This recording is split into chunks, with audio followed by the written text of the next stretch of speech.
this ad anyway, that's been flashing in San Francisco and a bunch of other cities, I believe. We're calling it the pedal.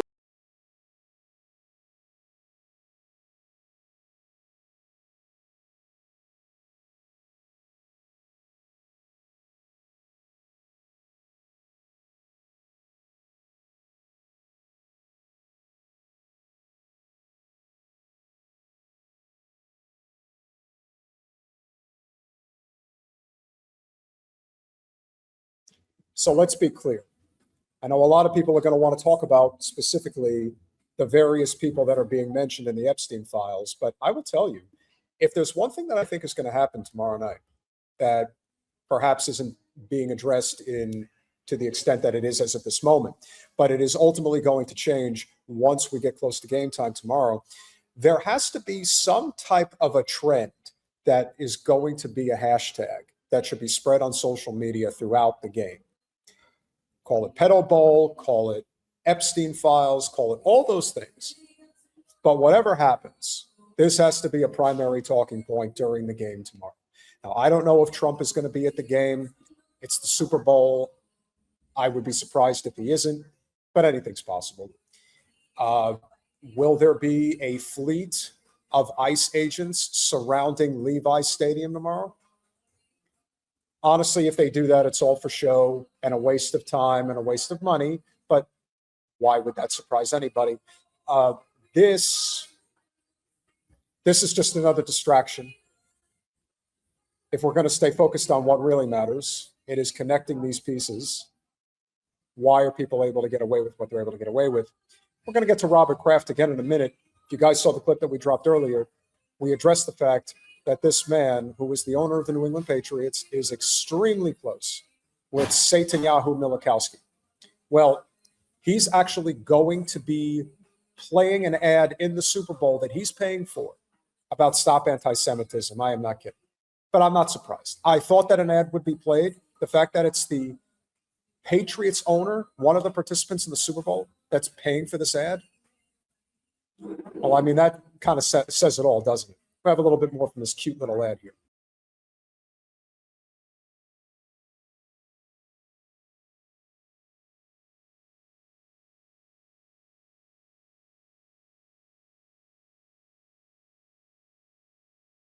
Okay, so as you can see, it is the pedal bowl, and these play on words, they are quite cute, aren't they? Now, I would say without question that will this have an impact over the course of the game? Yeah, I do. I think that this is such a big issue right now that you can't avoid talking about it. And the fact that one of the owners is in the Epstein files, come on. Like, this is a story, and it should be. And it's only going to get worse. So I'm not going to subject you to this phallus of an advertisement for much longer.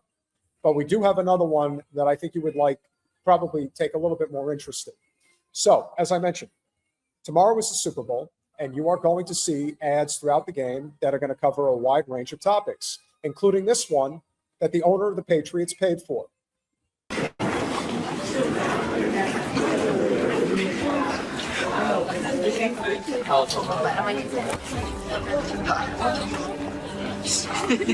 Loser. Dude.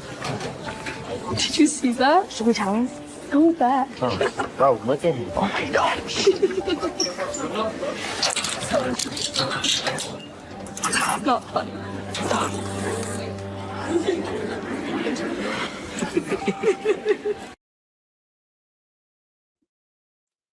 I don't know anybody who has experienced this type of behavior, who has been subjected to such callous, unfortunate insults. But the ignorance of the people who are pushing this narrative that Jews are not safe and that the only way to make them safe is to rain holy hell, no pun intended, on as many people as possible that they deem as those that make them feel unsafe. Again, it's hard to contemplate that an ad like this is going to play tomorrow, but it will. Why? Because the owner of the New England Patriots, Robert Kraft, this is his ad, and he's playing it. So Why is this a big deal? Super Bowl ad buy. You want to know how much an ad costs for the Super Bowl? So right now, a 30-second ad for tomorrow's Super Bowl is $8 million.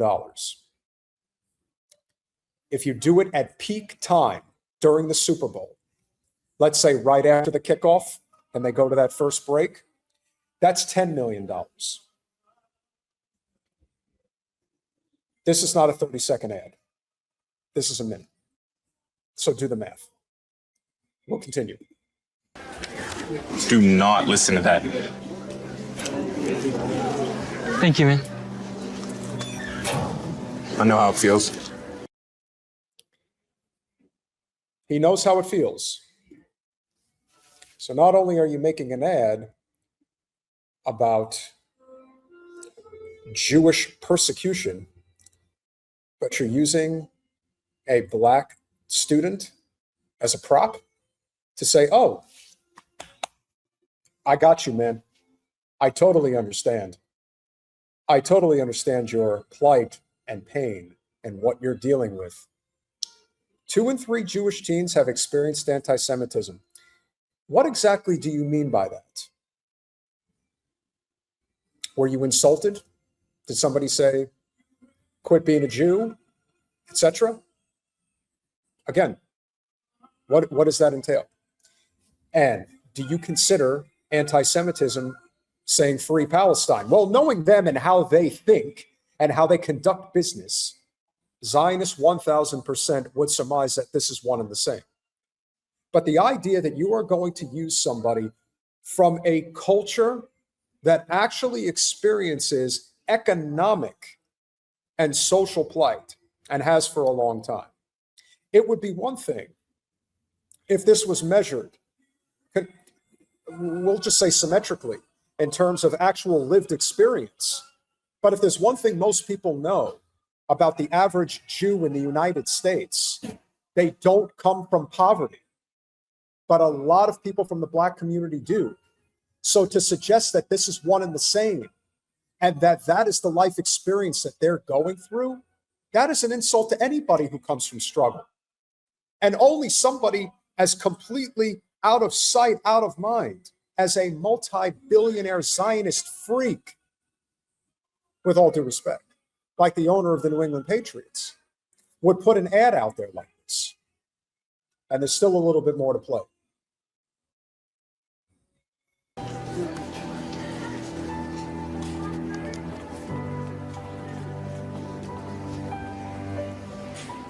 Nah, they're not worth it, bro.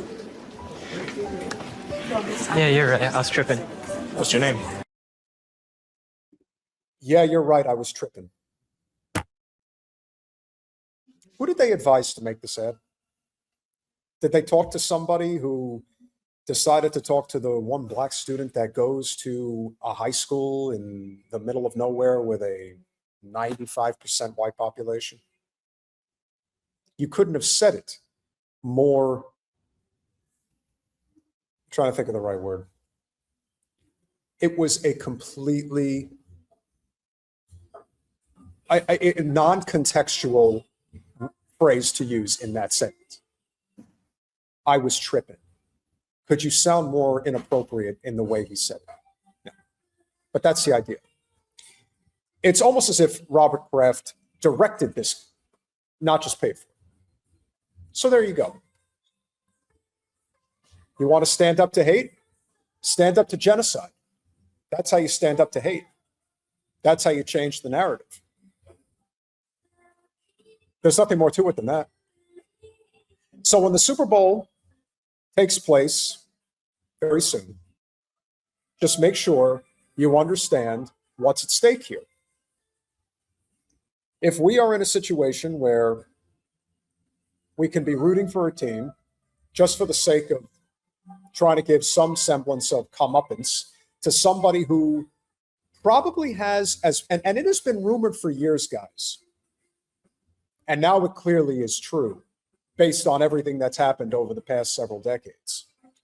Robert Kraft is considered one of the, if not the most influential owner in the NFL.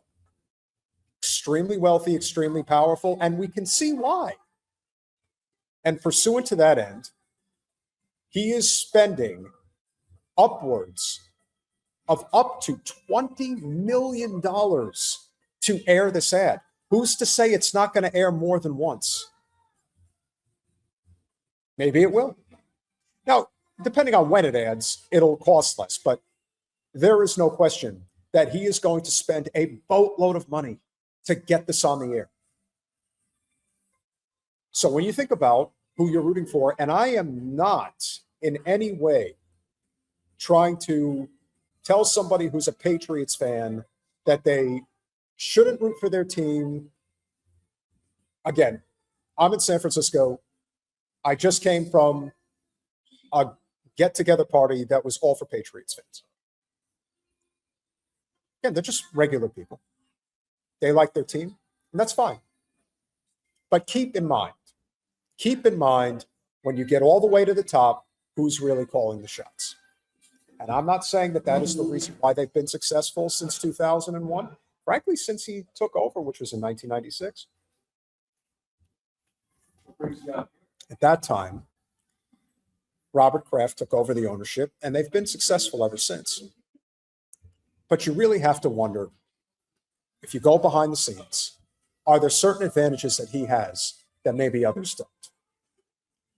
The idea that there is no controversy with him playing this ad, and I personally think that there should be.